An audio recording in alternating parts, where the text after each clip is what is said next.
I'm Anne, and this is my husband Greg, my daughter Emily, and we have a son Adam who is in college. And I'll begin. I was baptized in St. Nicholas at the old church. I was the last one baptized in the old church, and then we moved to this church. My grandfather was a priest in this church. I did not know him because he died before I was born, but I knew my grandmother, and my dad was one of 7, so I had lots of aunts and uncles who were older, so they were more like my grandparents. And they had modeled a faith and love of God and love of the church that they instilled in me and taught me along the way many things, along with my dad, who often would answer my questions and teach me. One memory I have is after Easter liturgy, we would go to my grandmother's house for Easter supper, and I would practice the whole way over the response to the Easter greeting in Slovak, so that when my grandmother greeted me, I could respond to her and make her proud. And she was a wonderful lady. So I was very blessed to have that family and those roots, and this church became an extended family for me.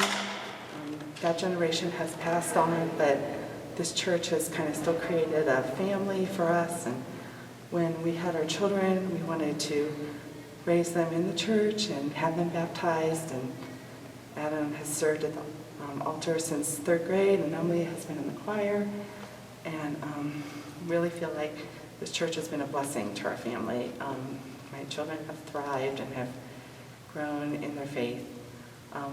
One example I wanted to share was that when Adam was going off to college, he came to me and said, "Mom, can you please buy me a 3-bar cross necklace?" And I said, "Sure." So we picked out the perfect one, and I bought it for him. And when he went off to college, I'm pretty sure the whole year he has never taken it off.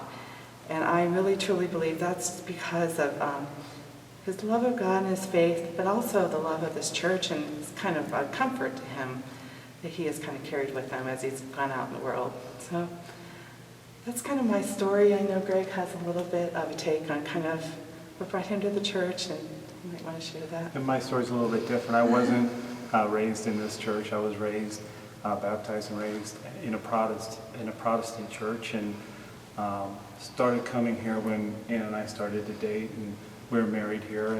And the first thing I think I remember from that time was how different I thought everything was when I first started to come here. And but I wanted to learn more about it. Ann's dad really helped me in teaching me a lot of the things, a lot of the reasons why things were happening, and so it was different than what I was raised, but I found that it was a good different.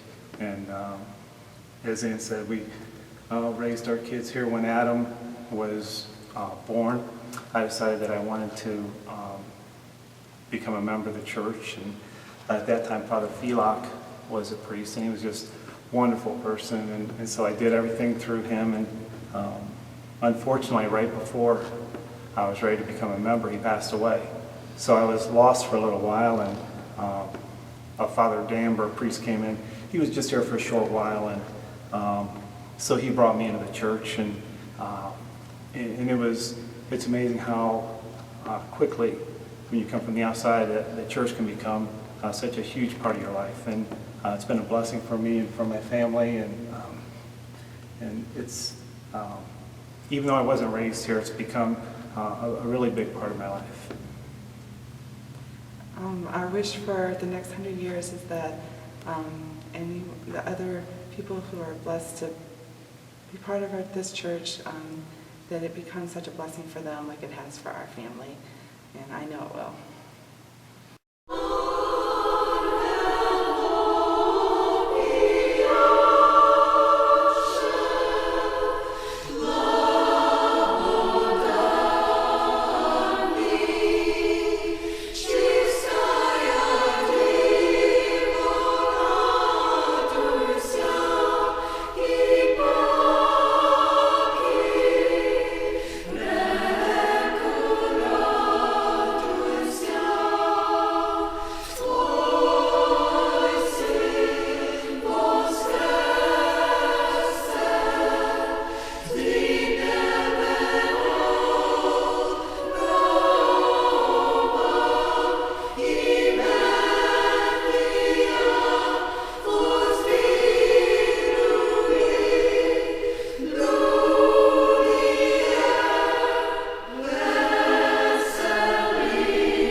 Peace